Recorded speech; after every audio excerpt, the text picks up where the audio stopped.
Pourrions-nous revenir sur les fondements de l'ordre dominicain?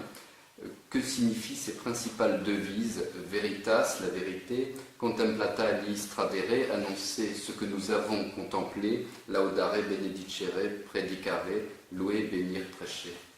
Bon, ce sont quelques mots qui essayent d'exprimer l'essentiel de notre spiritualité, de notre ordre.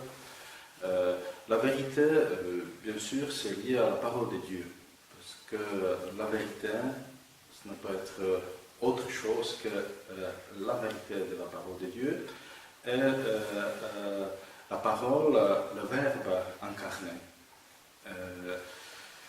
Je crois qu'il y a aussi un prolongement dans la vérité de l'humanité de Christ, ce qui est très caractéristique, à mon avis, à notre spiritualité, à notre profil spirituel des dominicains.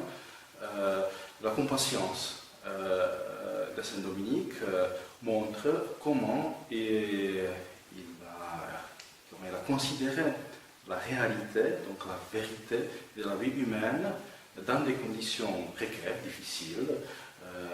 Il n'a pas prêché une parole abstraite ou des concepts détachés du quotidien et de l'ordinaire. Et cette vérité de la vie humaine bien incarnée et enracinée dans le réel, donc c'est la vérité de la parole de Dieu. Contemplata aliis tradere, donc un adage qui est affilié à saint Thomas d'Aquin. On trouve des expressions parallèles, pareilles, pas exactement comme ça, mais des expressions similaires dans l'œuvre de saint Thomas d'Aquin. Récemment, quand je prêchais justement à saint Thomas, donc la fête de saint Thomas, je disais au début, quand saint Thomas a entré chez les dominicains, il ne trouvait aucun thomiste dans l'ordre. C'était à Naples. Donc, il a voulu être prêcheur, parce que sûrement ce qui l'a attiré saint Thomas d'Aquin à l'ordre de saint Dominique, c'était la prédication. Donc, on ne peut pas voir saint Thomas comme un intellectuel ou un scientifique ou un académicien qui fait ses recherches, mais saint Thomas aussi, il est un prêcheur. Sa recherche de la vérité, justement, avec une vigueur académique sans pareil, était au service de la prédication. Comprendre le mystère de Dieu, c'est une autre chose que la contemplation.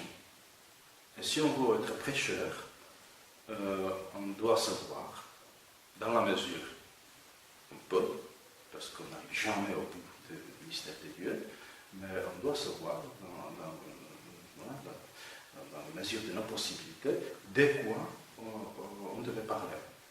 Et donc, contemplation, ce n'est pas pour dominicains quelque chose qui est réservé aux plus avancés dans la vie spirituelle ou au mystique, c'est le point de départ pour la prédication. Et donc, on doit être contemplatif pour pouvoir prêcher la parole de Dieu d'une manière adaptée. La contemplation est toujours liée à des conditions très concrètes. Donc, on ne contemple que la vérité divine, théologique au sens strict de ce terme, mais on contemple aussi le monde actuel. Et cette contemplation, ça veut dire voir le monde comme Dieu le voit dans l'histoire du salut, c'est une base qui nous prépare à la prédication concrète. Et puis, Laudare benedicere predicare, ces trois mots qui essayent d'exprimer la vie communautaire, intérieure, liturgique, vie de prière, qui est orientée vers la prédication. Ce sont les mots qui sont repris d'une préface mariale. On ne le dit pas très souvent, mais ce sont les mots qui se trouvent dans une préface mariale. Ça exprime aussi notre attachement dominicain à la Vierge Marie, comme comme un modèle justement de la contemplation, de la parole de Dieu, cette mise au service de la parole. Donc, nous sommes des disciples de la Vierge Marie dans cette disponibilité de la parole de Dieu. Nous devons louer, bénir et prêcher. L'ordre des prêcheurs semble placé sous le patronage de trois saints, Saint Dominique le fondateur, Saint Thomas d'Aquin, docteur de l'Église catholique, et l'apôtre Saint Jacques, d'où l'appellation de Jacobin. Pourriez-vous revenir sur ces trois figures et la place qu'elles occupent pour l'ordre? Ça, je ne suis pas sûr si je peux répondre parce que c'est une je dirais, particularité française d'origine, parce que les Jacobins, ce n'était que ici en France, donc à Toulouse, à cause de l'église Saint-Jacques, et puis à Paris, l'église Saint-Jacques, donc les Jacobins, mais dans d'autres coins du monde, les dominicains ne sont pas des Jacobins. Donc c'est une particularité française qui est sûrement liée, je pense, au fait que nos couvents étaient au bord des chemins Compostela. Les dominicains se considéraient toujours comme ceux qui vivent dans l'Église la vie des apôtres, la vie apostolique, donc une prédication itinérante. Peut-être cet aspect-là jouait un rôle pourquoi les dominicains, à l'origine, au bord des chemins de Compostela, se sentaient tellement attachés, inspirés par le personnage de l'apôtre Saint-Jacques, parce que nous sommes des apôtres. Mais c'est mon interprétation tout à fait personnelle, je dois reconnaître que je ne connais pas des données historiques pour dire plus ou plusieurs autres. Saint-Dominique, c'est clair, fondateur. Mais pour moi, personnellement, Saint-Dominique était un homme très patient. Pas seulement compassion avec donc les difficultés, les besoins des autres, mais patient dans la fondation de l'ordre. Parce que donc les commencements, le début de l'œuvre de Saint-Dominique était très très modeste. Donc, le premier groupe de frères à Fangeau, à Prouille, Saint-Dominique croisait donc, à l'entour de Carcassonne, de Montréal, de Fangeau pendant 10 ans, avec un petit groupe de collaborateurs, parfois tout seul. Donc il attendait une décennie pour que son œuvre et sa mission de prédication puissent se développer. C'est une patience extraordinaire, parce qu'il ne savait pas où tout ça va conduire. Un autre aspect de la grande patience, c'est qu'il était toujours en contact avec ses collaborateurs. Il ne voulait jamais décider tout seul des choses les plus essentielles. Il toujours interrogeait ses frères, sa communauté, et ça demande beaucoup de patience. Parce que si on décide tout seul, la décision peut se faire assez vite. Mais discuter, expliquer, essayer de comprendre, voir les opinions des avis des autres, ça demande vraiment beaucoup de patience. Et cette patience, je crois, est inscrite aussi dans notre profil spirituel. Et c'est le demande à quand, on en parlait déjà, donc vraiment la capacité intellectuelle mise au service de l'Évangile. Et je crois que c'est une chose qui est toujours actuelle. Dans l'Église d'aujourd'hui, peut-être d'autant plus, dans chaque époque, mais, avec des points particuliers pour notre temps, parce que ça aussi demande beaucoup. Il faut être patient pour faire des études, ça dure, ça prend du temps, c'est fatigant. C'est vraiment une ascèse véritable. Ce n'est pas je prends un bouquin et je lis pour moi. Étudier, c'est vraiment du travail exigeant. Mais ce travail est nécessaire pour vraiment bien prêcher. La prêche la mission intellectuelle de l'Église d'aujourd'hui est très importante parce que si nous voulons faire face à des enjeux de notre monde, nous ne pouvons pas dire n'importe quoi. Il faut que ce soit bien fondé. Et donc c'est Thomas qui est le modèle de cette recherche de bons fondements pour notre prédication. Pour revenir sur la question de la prédication, Humbert de Roman écrit « La grâce de la prédication est un don spécial de Dieu. Le prédicateur puise dans la contemplation ce qu'il distribuera par la parole. » C'est tout à fait juste. Est-ce que ça demande un commentaire? Non, le petit manuel, si on peut dire, le livret de Humbert de Roman pour le prédicateur, c'est une œuvre exceptionnelle parce que ça date du Moyen-Âge. Mais c'est extrêmement actuel. Lorsqu'il montre que toutes sortes des empêchements de prédicateurs, ils sont paresseux, ils sont découragés, voilà. Il nomme beaucoup de choses qui empêchent le prédicateur de bien faire sa vocation, d'accomplir sa vocation. Donc c'est très, très actuel. On voit comment, dès le début de l'ordre, il fallait bien réfléchir comment prêcher, comment se préparer à la prédication, comment écarter tous les empêchements possibles, et puis il donne aussi des instructions d'expérience. La prédication, c'est un art, il faut l'apprendre, il faut l'exercer. Ce n'est pas qu'on est prédicateur, peut-être on peut avoir quelques talents, quelques dispositions, mais comme dans tous les domaines de la vie humaine, il faut apprendre. L'élève Humbert de Roman montre justement comment apprendre cet art d'être prédicateur.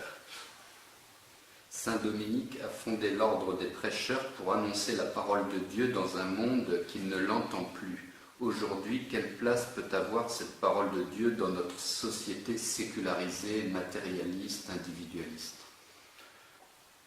Comme au début. Parce que Saint Dominique n'allait pas là où il était attendu. Donc, parfois, il s'imposait.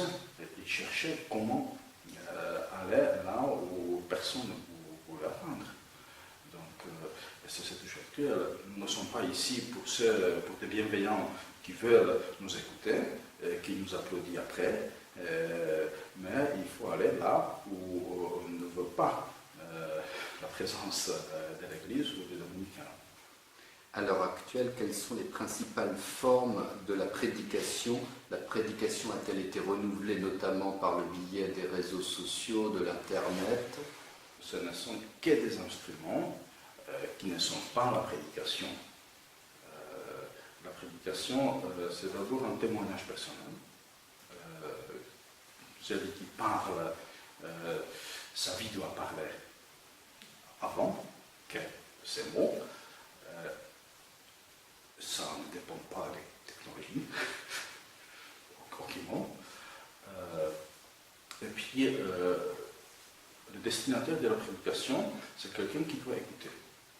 Il faut susciter l'écoute. Et donc, ça se fait par une relation personnelle. On n'est pas des idéologues qui proclament des grandes idées, un parti politique, un groupe d'intérêt, mais on témoigne de l'amour de Dieu, de la miséricorde de Dieu.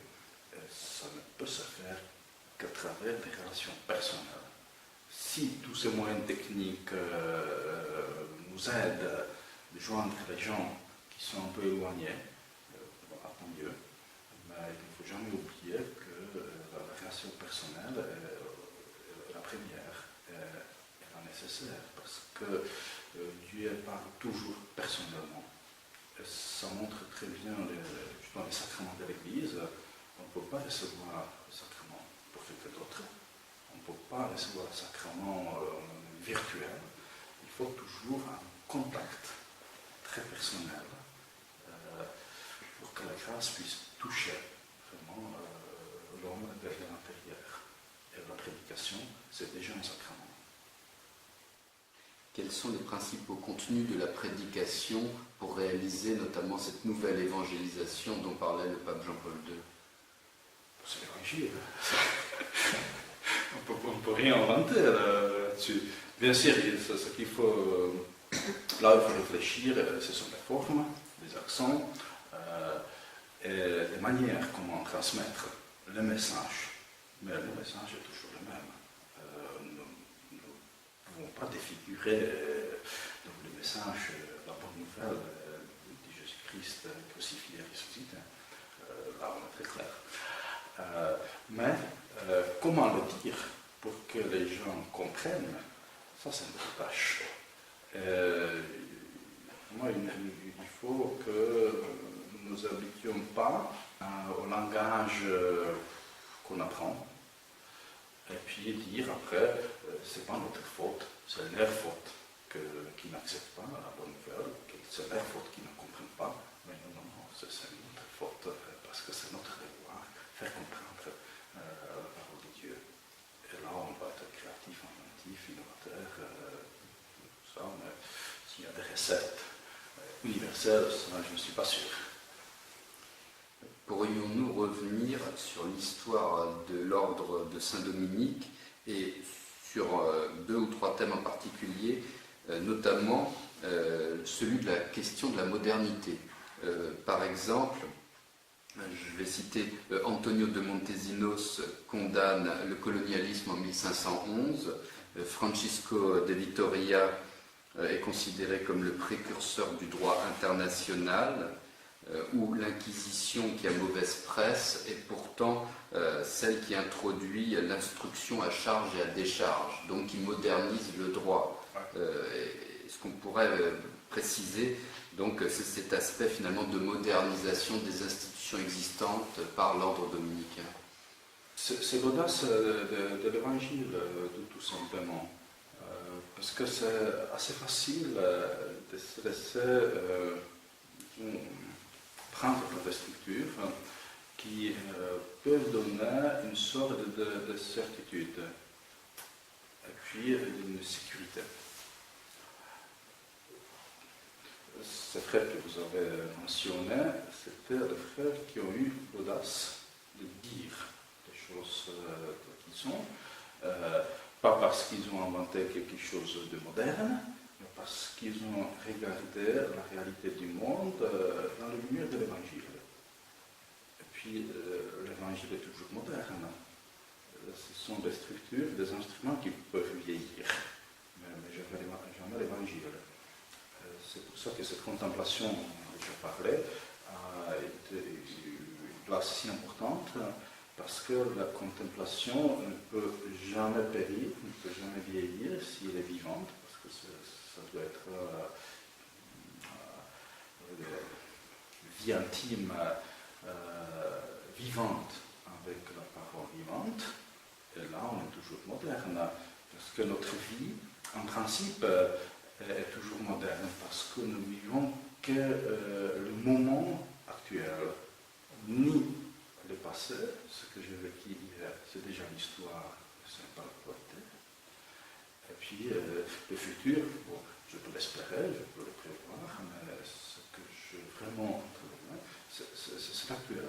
Et donc, l'actuel moderne, on peut dire que ce sont des synonymes, donc si on veut vraiment vivre pleinement, on ne doit être que présent.